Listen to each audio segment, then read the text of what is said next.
Hello and welcome back. Let's solve one last exponential equation here.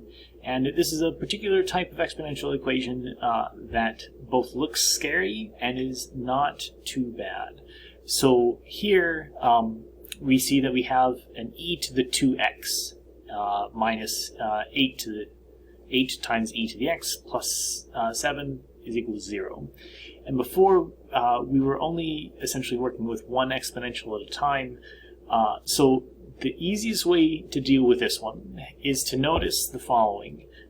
E to the 2x is the same thing as e to the x power squared.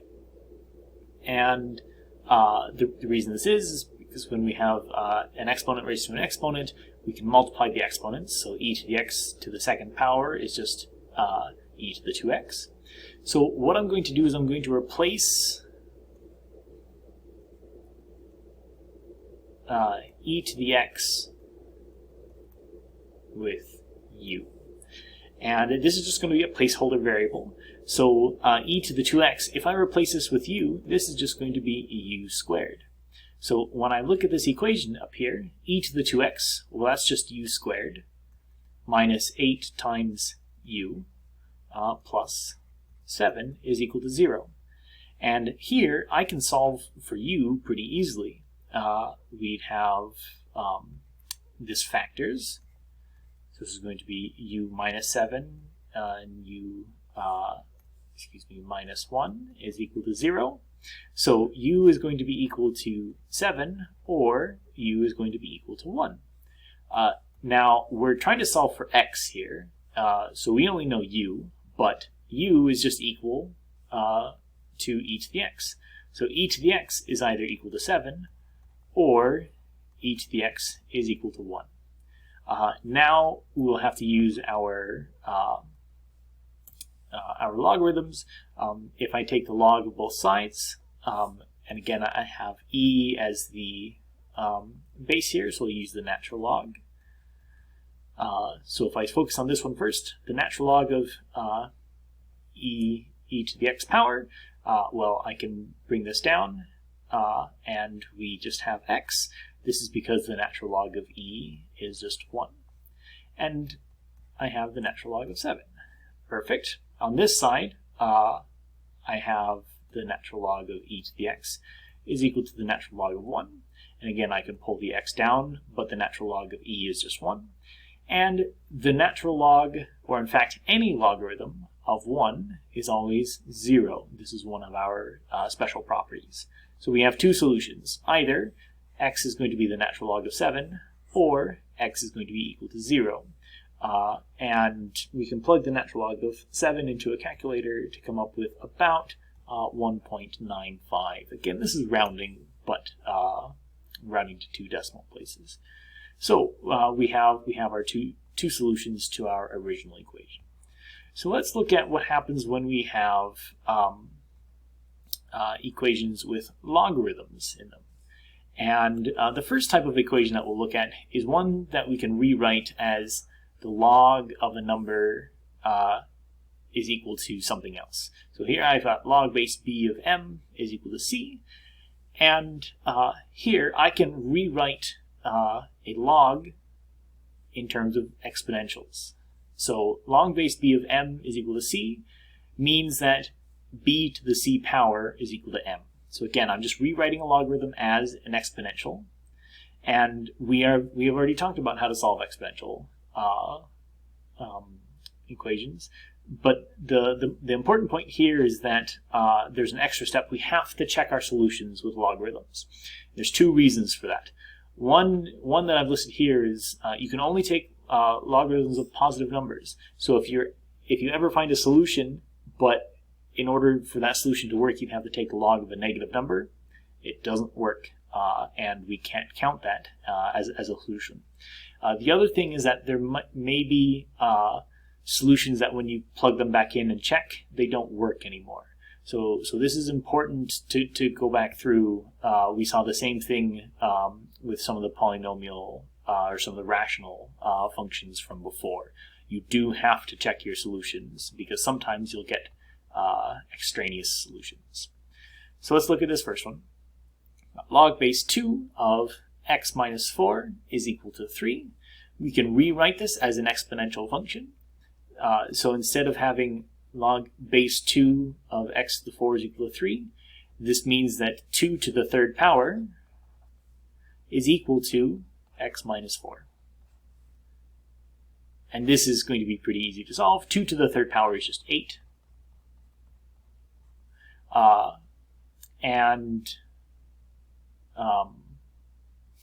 We will have, if we add 4 to both sides, we'll have 12 is equal to x. So here, let's check. So if I plug 12 into here, if I take log base 2 of 12 minus 4, well, 12 minus 4 is 8, and 8 is 2 to the third power. Log base 2 of 2 to the third power. This is nice because logs and exponentials cancel when they have the same base. So we get 3, which is what I meant to get. Perfect. Let's try the next function. Here we have a 4 out front. So this immediately is going to cause problems because we want the logarithm by itself on the left-hand side. So the first order of business, just divide both sides by 4 to get rid of it. We've got the natural log of 3x is equal to 2. And remember that the natural log has a base of e. So what this is saying is that e to the second power is equal to 3x. So if I solve for x, I just divide both sides by 3. And I'll get that x is going to be e squared divided by 3, which is approximately 2.46. So let's go back through and check to make sure that this actually works. So this is our check. Let's take 4 times the natural log of 3 times what we found for x, 3 e squared over 3. I'm going to use the actual fraction because I don't want to round anywhere and mess things up. So what we see is that the 3's will cancel right away.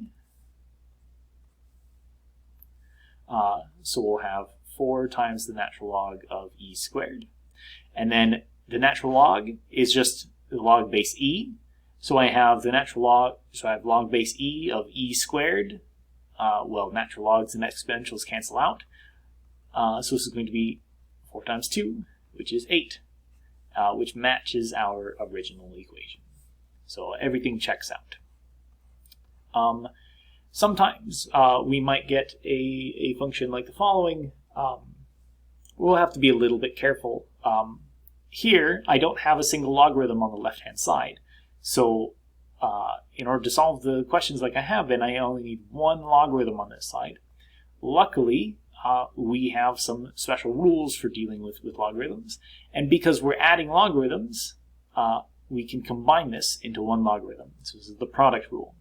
So log of x plus log of x minus 3 is the same thing as log of x times x minus 3.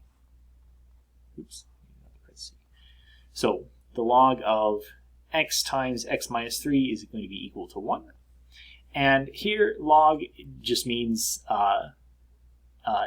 base 10. So 10 to what? So this is going to be, so if I rewrite this as an exponential, this is going to be 10 to the first power is equal to x times x minus 3. And 10 to the first power is just 10. So let's start simplifying this side. So I've got an x squared minus 3x. And I can move the 10 to the other side to get 0 is equal to x squared minus 3x minus 10. And this factors nicely. So 10, for instance, is going to be 5 times 2. So if I need this to add up to negative 3, I'll have x minus 5 and x plus 2. So again, negative 5 times 2 is negative 10. Negative 5 plus 2 is negative 3. So we see that x is either going to be 5, that's not a 5, or x is going to be negative 2. So let's go back up here and check. So let's check x is equal to 5. So I can plug 5 into both of these. So I'll have the log of 5 plus log of 5 minus 3, which happens to be 2. And when I add logarithms, it's the same thing as multiplying their inside. So this is going to be log of 5 times 2, which is the log of 10. And again, this is log base 10 of 10. So 10 raised to the first power is 10. So everything checks out. Let's check negative 2. So when I plug negative 2 into this first one, I already have a problem. I can't plug a negative 2 into a logarithm. A logarithm will only accept positive numbers. So right away, we can't use this solution. So the only solution is x is equal to 5. So it's a good thing that we checked because we can't use negative 2. We can't plug a negative number into a logarithm. The last type of equation that we'll look at is equation with multiple logarithms. So we might have logs on both sides of the equation, and we can write this as log base b of m is equal to log base b of n. Notice here, this only applies when we have the same base on both sides. And furthermore, we have to have a coefficient of 1. So it has to be 1 times log base b of m. It can't be 2 or any other number out here. We can't have negatives. It has to be just 1. So you have to have the same base and the coefficients have to be 1. Well, if log base b of m is equal to log base b of n, this is a nice function in that m has to be equal to n. And once we know that, we can solve, and we still have to check our solutions. So let's look at this equation here. So let's solve this guy. So I have all natural logs, so all the bases are the same, but I have 2 logs on this side and 1 on this side. So the first order of business, let's combine the 2 on this side. When I subtract logs, it's the same thing as dividing what's inside of them.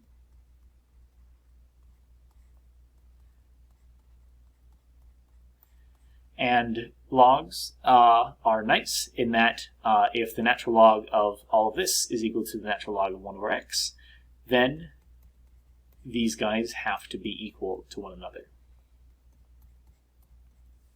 Okay, so far so good. Maybe I don't necessarily like working with fractions though, so if I have an x on the bottom of this fraction, what I can do is I can multiply this by x, and whatever I do to one side I have to do to the other. So this side will cancel out and I'll just have 1, and this will be x times x plus 2 over 4x plus 3. And again, I don't like dealing with fractions, so I'm just going to multiply both sides by 4x plus 3. And again, this will cancel out with the bottom of that fraction, so I'll have x times x plus 2 is going to be equal to 4x plus 3.